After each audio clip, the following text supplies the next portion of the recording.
And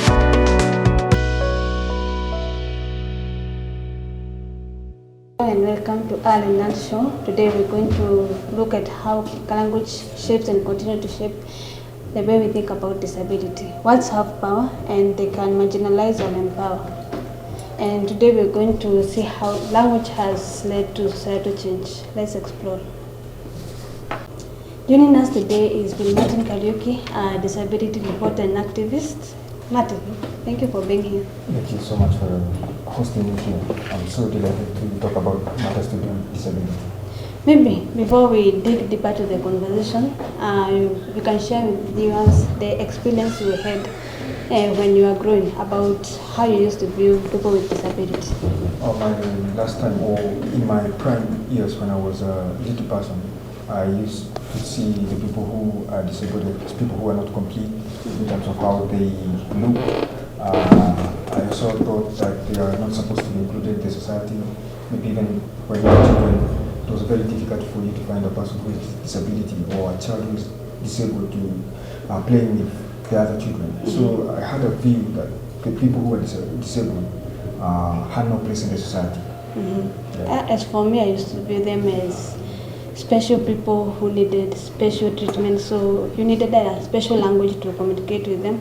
But as the way I came to learn about language, I think I've come to realize they are normal people in the society.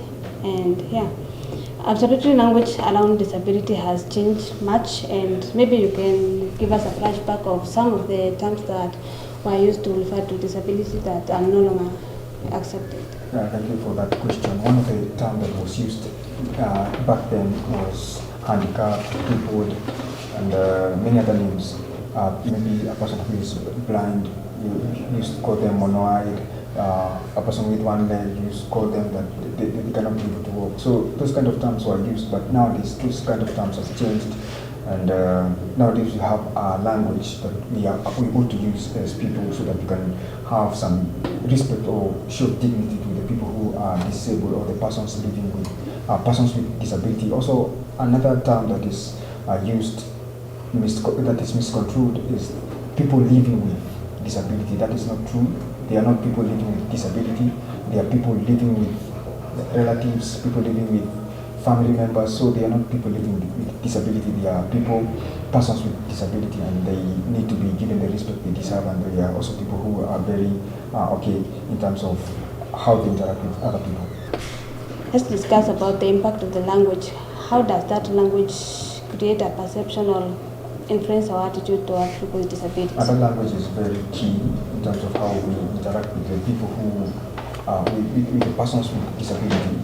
Language is very key. Sometimes when you use a certain language to describe a person, sometimes that makes them to have certain identity. So when you use such kind of language, we are creating a picture that we are just normal people like the other. It's just some little bit of difference, but they can be able to perform like us. They are normal people.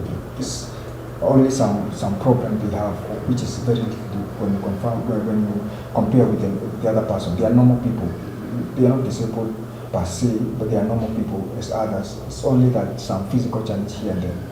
Yeah, and inclusive language has started to gain popularity, where we are using a language which they are comfortable with. And do you think it have impact to them? Yeah, it have an impact to them.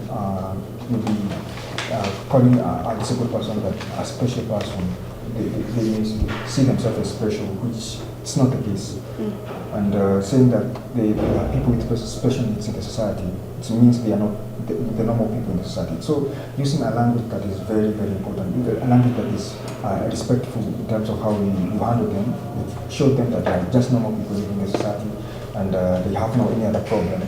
And also it makes them, even in the job market, they're going to be accepted or accept themselves, and they're going to perform when given the right motivation for them to perform. So for me, on my side, I can say that language is very key in terms of how we call those people.